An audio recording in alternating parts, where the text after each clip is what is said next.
hey no pang hi han teu thoi bom lui me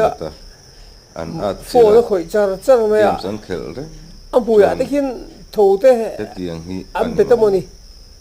thoi na bom nu le pa te chu nei ve om si mi zo na mani mo ni lo mo an real ro games hi ta hi na ma hi psychological in effect oni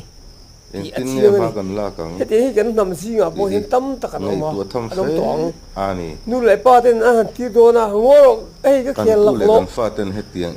games an games ka khel lak lo tia nu le pa te thu oi lo pha na da na